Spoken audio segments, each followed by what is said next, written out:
तो हेलो दोस्तों, आप लोगों का फिर से एक बार स्वागत है आपके अपने यूट्यूब चैनल ऑलवेज स्टडी पर। तो दोस्तों, आज की जो वीडियो है बहुत ही खास होने वाली है सभी विद्यार्थियों के लिए, चाहे दोस्तों वो क्लास 11th या 12th में हो। तो दोस्तों, इसमें आपके सभी मोस्ट इंपोर्टेंट क्वेश्चन आ गए हैं, चाहे 11th हो या 12th। जो क्वेश्चन आपको लगातार पूछे जाते हैं वही क्वेश्चन यहाँ पर हैं, और आपके 95 प्लस मार्क कंप्लीट हो जाएंगे अगर दोस्तों आप ये तैयार कर लेते हैं।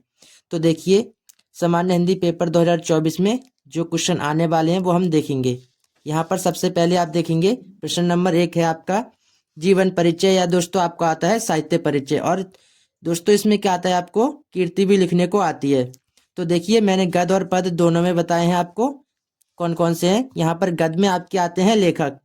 तो लेखक देखिए कौन कौन से हैं, डॉक्टर हजारी प्रसाद द्विवेदी और वासुदेव शरण अग्रवाल। ये दोस्तों आपके लिए इम्पोर्टेंट है, ये याद कर लेना। बाकी हम देखेंगे पद में। पद में दोस्तों हमारे आते हैं कवि, जिसमें हमारी महादेवी वर्मा और जयशंकर प्रसाद। ये दोस्तों आपके लिए इम्पोर्टेंट है। यहाँ पर देखिए, यहाँ से 5 नंबर आपको मिलेंगे, 5 यहाँ से, तो आपके यहाँ से 10 नंबर कंप्लीट होते हैं। आगे देखिए, आगे इसमें क्या है, पंचलाइट अथवा बहादुर कहानी का सारांश, या दोस्तों आपको आ सकता है कथानक। कथानक भी दोस्तों आपको आ सकता है लिखने को।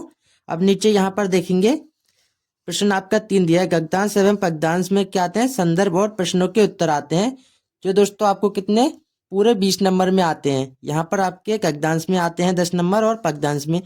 तो इसके लिए मैंने दोस्तों एक डिटेल में वीडियो बता दी है, जिसमें मैंने आपको बताया है कि अगर दोस्तों आपसे कुछ भी नहीं आता है तो आप किस प्रकार से पास हो सकते हैं पेपर में। नीचे आप यहाँ प्रश्न देखेंगे कि आपका प्रश्न 4 क्या दिया है। देखिए, इसमें फर्स्ट है आपका संस्कृत गद्यांश का हिंदी अनुवाद और संदर्भ। तो दोस्तों हमारा जो संस्कृत है जिसमें आपका गद्यांश दिया है, उसमें दोस्तों आपको आता है एक अनुवाद करने के लिए, बाकी इसका संदर्भ लिखने को आता है। तो यहाँ पर दोस्तों आपके संदर्भ के 2 नंबर होते हैं और 5 नंबर इसके हिंदी अनुवाद के होते हैं। तो यहाँ पर आपके 7 नंबर कंप्लीट हो जाएंगे। अब देखिए सेकंड इसमें क्या है कि संस्कृत श्लोक आता है, जिसमें आपको क्या करना होता है दोस्तों, हिंदी में अनुवाद करना होता है, प्लस क्या करना होता है, संदर्भ भी लिखना होता है। तो यहाँ पर देखिए आपके 2 नंबर संदर्भ के हो गए और 5 हिंदी अनुवाद के हो गए, तो आपके यहाँ से हो गए 7 नंबर। अब नीचे आपका आता है हिंदी व्याकरण, उसे भी आप लोग देखिए। यहाँ पर आपका प्रश्न 5 में दिया है मुहावरे एवं लोकोक्तियाँ। तो दोस्तों आपको ये 2 नंबर में आती हैं। बाकी प्रश्न आपका 6 में क्या दिया है कि संधि विच्छेद करने को आता है, तो आपको ये 3 नंबर में आता है। और इसमें देखेंगे आप विभक्ति और वचन, तो दोस्तों आपको ये 2 नंबर में आता है। तो यहाँ पर दोस्तों आप लोगों ने इतने क्वेश्चन देख लिए होंगे। तो ये दोस्तों सभी इंपोर्टेंट क्वेश्चन है और क्लास 11th और 12th के लिए। तो देखिए हम इसमें आगे भी देख लेते हैं हिंदी व्याकरण में कौन से आपके लिए इंपोर्टेंट क्वेश्चन है। तो दोस्तों आप लोग यहाँ पर देखेंगे आपका प्रश्न 7 में दिया है का, जिसमें आपका क्या दिया है, शब्द योग, जिसमें दोस्तों आपके शब्दों के जोड़े बनाकर लिखने होते हैं। यहाँ पर दोस्तों आपके 2 नंबर मिलेंगे इसमें। अब देखिए अनेकार्थी शब्द, जिसमें आपके 2 नंबर का आता है। ये भी एक शब्द के दोस्तों आपको 2 अर्थ लिख के बताने होते हैं।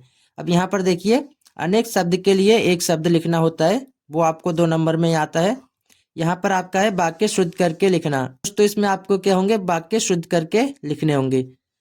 तो आप लोग यहाँ पर इसको देख सकते हैं। बाकी आप नीचे देखिए, आपका जो प्रश्न 8 दिया है उसमें आपका आता है रस, जिसमें दोस्तों आपको परिभाषा और इसका उदाहरण दोनों लिखने होते हैं। यहाँ पर देखिए मैंने आपको 3 रस बताए हैं, आप लोग तीनों याद कर लीजिए, बहुत ज़्यादा जरूरी है। यहाँ पर आपका फर्स्ट है वीर रस, सेकंड है हास्य रस और तीसरा है करुण रस। तो यहाँ पर आपके लिए तीनों ही इम्पोर्टेंट हैं। तो नीचे आप देखेंगे ख नंबर आपका क्या दिया है, अलंकार, जिसमें आपका क्या है, अलंकार का लक्षण, या दोस्तों इसे हम परिभाषा भी बोलेंगे, प्लस इसका क्या करना है, आपको उदाहरण भी लिखना है। तो इसके ऊपर दोस्तों मैंने आपको डिटेल में वीडियो बना दी है, जिसमें मैंने आपको बहुत आसान तरीके से इसकी परिभाषा और उदाहरण इसके बताए थे। तो यहाँ से भी आपके 2 नंबर कंप्लीट होते हैं। अब नीचे आप देखेंगे, अब नीचे देखिए दोस्तों आपका क्या दिया है, छंद। इसका दोस्तों क्या करना है, आपको लक्षण और उदाहरण दोनों ही लिखना है। इसको दोस्तों हम क्या बोलेंगे, परिभाषा।